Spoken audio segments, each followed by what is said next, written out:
Beneath this castle lie the secrets of the historical part of Mombasa City. From the skies, you can see why the early visitors and the white settlers chose this place.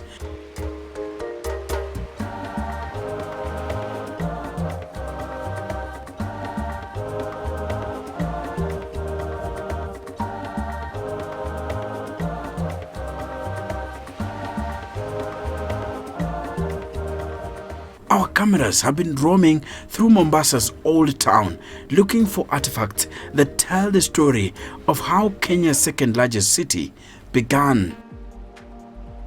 By the virtue of the geological features of the world, maybe at the time of the Pleistocene or the Jurassic period, this area must have been under the sea, as it was actually in most of the islands which are found in the Indian Ocean, notably Mombasa, Zanzibar, Seychelles, and the rest of the world, of the areas in the Indian Ocean. But of course, so when these gentlemen came here, they saw this massive, high, huge cliff overlooking the area or the entrance into the harbor. We are simply putting Kenya's history into perspective, and it's exciting.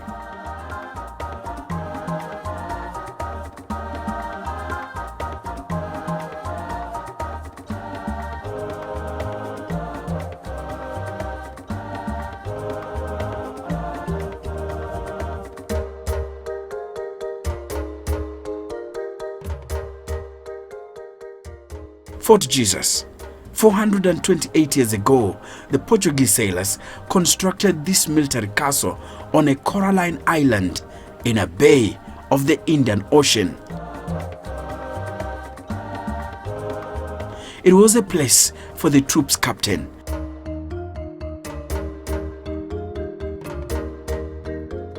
a fortress and a military base that signified power, majesty, and fear. It was a symbol of dominance. Whoever controlled the castle controlled the old port and consequently trade routes. Today, we are accompanied by a Mombasa-based historian and tour guide, Peter Tole.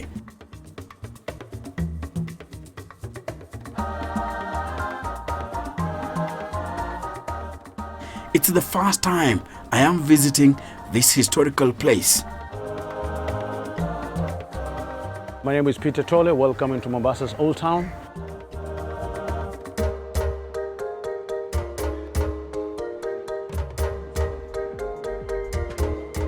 The place where Mombasa itself actually started in the early years, especially where all the foreigners came through. And in this particular entity of Mombasa's Old Town, on my right hand side here we have got the oldest police station in the country, which was established by the British way back in 1899.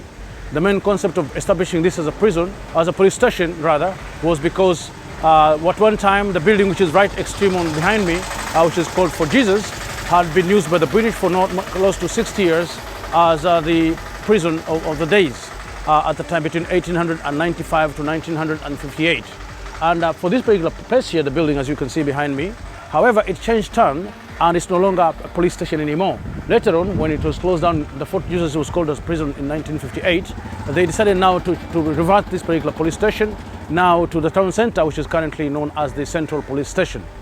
Inadvertently, you see that at one time, a gentleman called Mr. Ali decided now to open it as a curio market, but now, of course, he sold the building to another gentleman, and at the moment, of course, this one now is owned by a foreigner, of course, who wants to open it as not only as a souvenir shop down here, but also on top, he wants to establish a hotel and a small restaurant.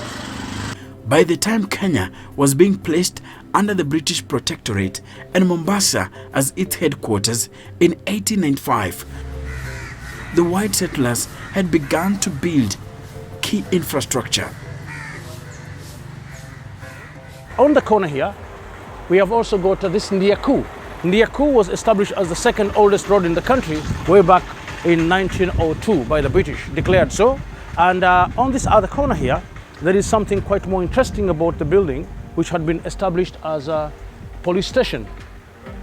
This police station, it got three kinds of doors, if you talk about the art. The structural part of the outer frames of this door here is made entirely in Arabic design or Omani design, as you can see. That's why you can see the inscriptions in Arabic. Then you've also got this particular fat part here, or market part. The outer layers there is actually carved in what you call the seal style, but this middle one is a typical British design. This other one here you can see on the right hand side, the frame is entirely Arabic in design, but the door in the middle there is a steel style which actually was imported here by the Gujarati community from India. So this style is called the cassette style door or the Gujarati door. The original and typical Omani designed door is the one you can see right up front over here. This one over here, as you can see, it's got the frame which is entirely Arabic in design. Also it's got that there like piers of a mosque down there. It's the typical Omani door. Unfortunately, some studs have actually fallen down, they've been stolen for that matter, but it's a typical and original Omani door. Moving through the old town's narrow streets and high houses with carved ornamental balconies, we are looking for the footprints of the people who shaped Kenya's chief port city. The old town covers an area of 72 hectares and is inhabited by a mix of local, Arabic, Asian, and white settlers. Tole has studied the history of Mombasa for over 2 decades now. And the first hospital in Mombasa, which was established, or rather in Kenya, is the current one known as the Mombasa Hospital, which was predominantly meant only for the Europeans. Now, the Mombasa Hospital is the one which is behind Fort Jesus, but now as we speak, the one for the Asians, because it was very much segregated, is the one you can see right in front of us here. The one with kind of like orangish, yellowish. This is the first Indian hospital in Kenya. It was called the Pandit Hospital, which also harbored the first pharmacy in the country, which was known as Edward and Rose. And currently, the same pharmacy of Edward and Rose is owned by the same family, and it is found in the town center next to a hotel called the Splendid Hotel. And later on, this particular Pandit Hospital instead now was transferred, and it is the modern day hospital that we know as Pandya Hospital, Mombasa. The use of these buildings might be different today, but they were so important during the 19th century and the early 20th century. These are not just old structures, but remains of a historical center of power.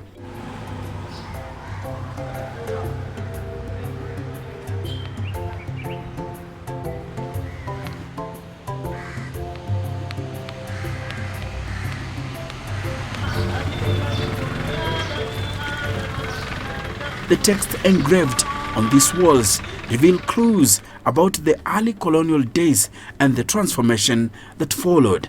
Win a golden return in Africa. Climate and soil alike work for the settler.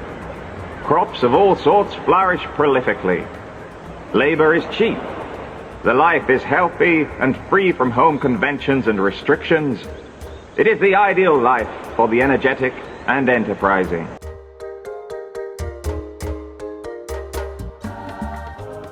Stories of colonial days have fascinated for decades, but the most tantalizing of them all, Mombasa Old Town. Here, colonial engineers built a street pattern that one could find a way around it. Its backbone was the old port. Now, this area was an entity which was like flat land, very much a very good an entity for business. So when the Arabs had come here, from this entity here all the way down approximately to a place of around like 200 meters, it was an entity which was flat land and a very good place for doing trade. Mostly, sometimes you could also find auctioneering of slaves around here when the Arabs were here. When the Portuguese came also, they had taken it as a port of importance. However, they could not easily be accepted by the Omanis taking it over. So that's why they ended up, of course, building the Fort Jesus, which is not far away from here, like 300 meters away.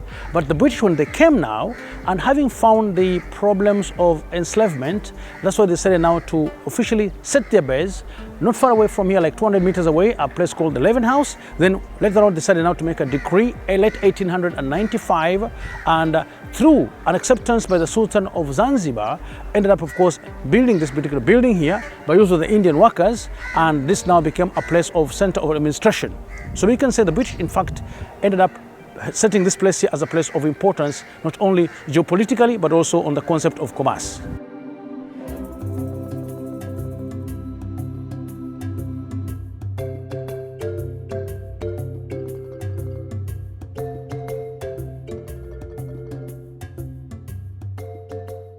The daunting journey of the modern Mombasa had humble beginnings, talk of the evolution of shelter and transportation. It all began around this port, now called the Old Port. It was then interconnected by a trolley track built in 1890. It was used by the British to move around the island. Trolleys were found all over the island. They took folks to work, to shop, or children to school. Well, there were two trams. One was pushed behind by two people or pulled in front by use of a camel or a horse in the town center, or the other one was normally used for transport of cargo. And the main line started from the new port of Mombasa, currently known as Kilindini Harbour, and went all the way down to the old harbour of Mombasa. It was like 3.5 kilometers long, and to be precise, it actually started from 1890 to 1921.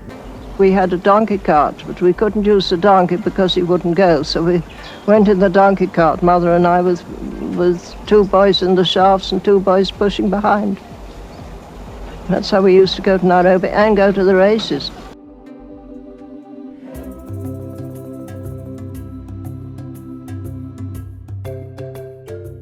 The trolley track ran from Baraki Hinaway Road, formerly Vasco da Gama Street, to the Government Square, which is the customs area and Leven House, and on to Nkuruma Road, formerly MacDonald Terrace, past the old law court, on to Kilindini.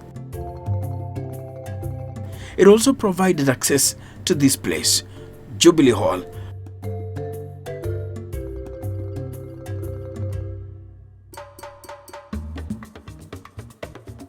put up to commemorate Queen Victoria's Diamond Jubilee in 1897, and also used as a meeting place for old town elders until 1950s. So in the beginning it was just going to the Treasury Square, which is about 300-400 meters from the port. But how did it work?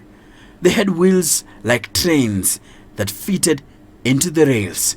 But for them to move, they had to be powered somehow. And they would be pushed. There were two types. There were types that were for luggages, and there were types for passengers.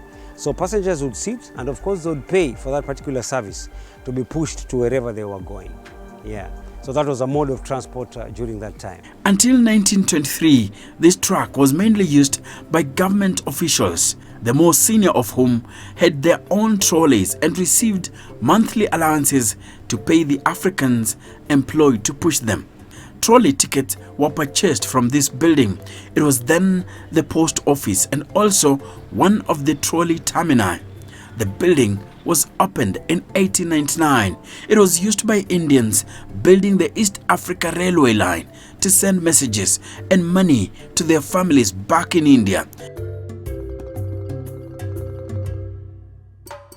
It was also the temporary immigration office during World War I, that is between 1914 and 1918. Its location, Government Square.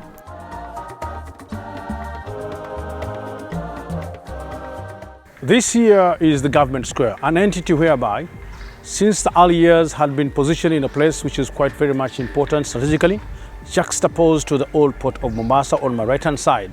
Now the building which is known as the Government Square on the right, my left-hand side over here, had been strategically constructed because from here, most of the government offices were established in this entity.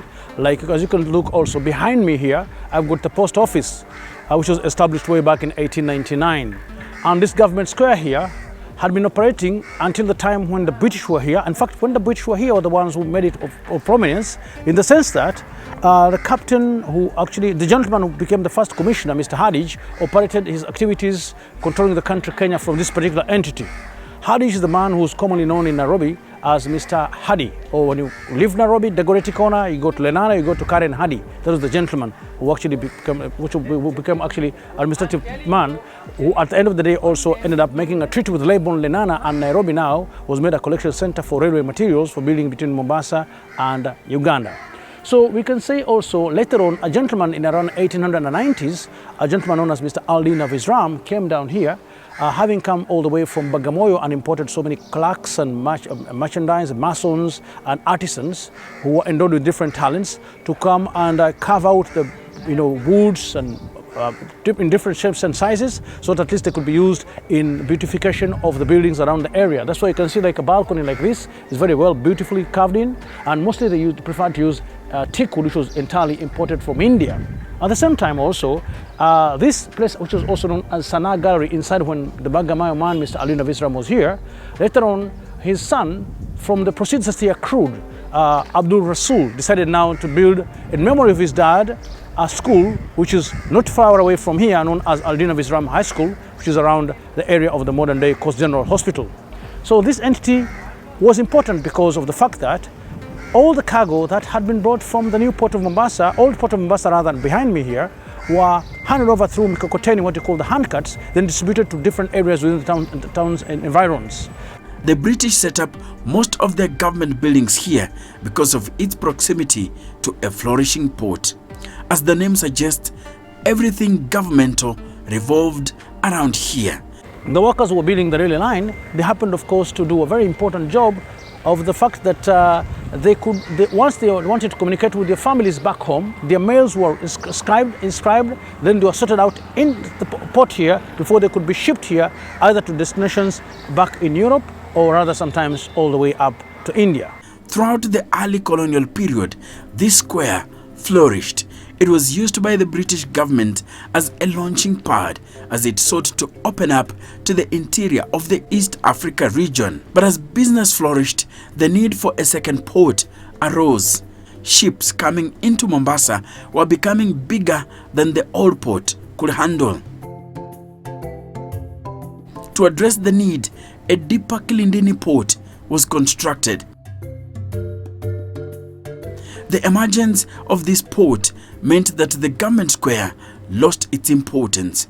Because now, after the construction of the new port, most of the luggages that were coming in here would now go to the new port and be transported now into the new Kenya-Uganda railway line. And as a consequence, major shipping businesses shifted too.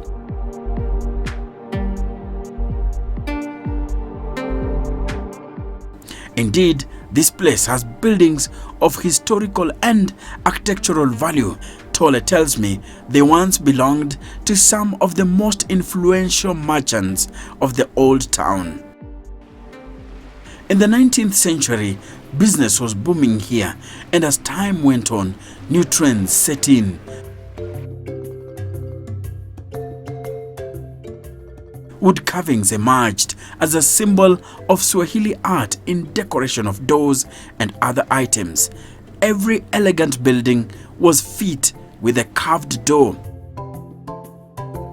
It was like the higher the tenement, the bigger the gateway, the heavier the padlock, and the huger the iron studs, and definitely the greater the owner's dignity.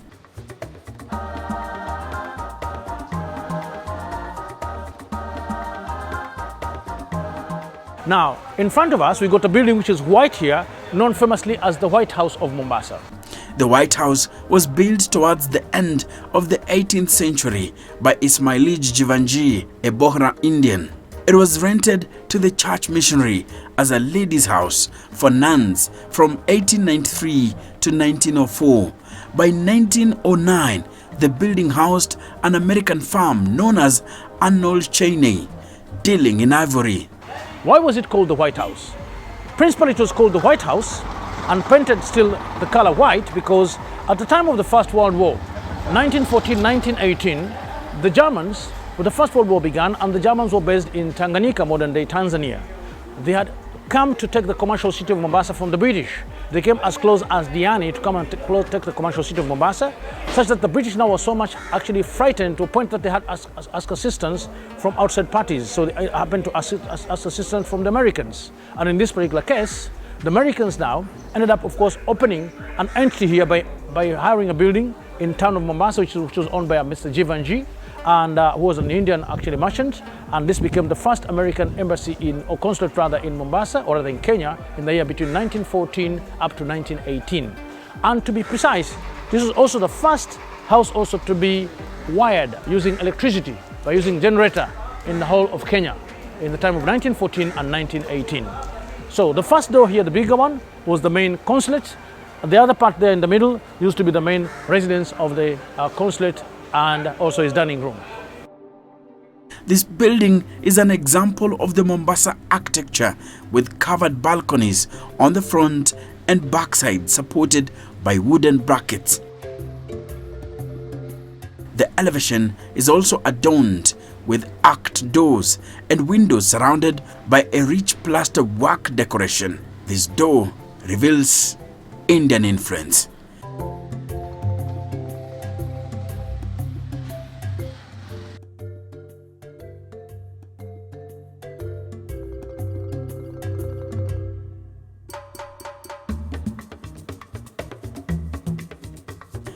I am the Kenyan historian.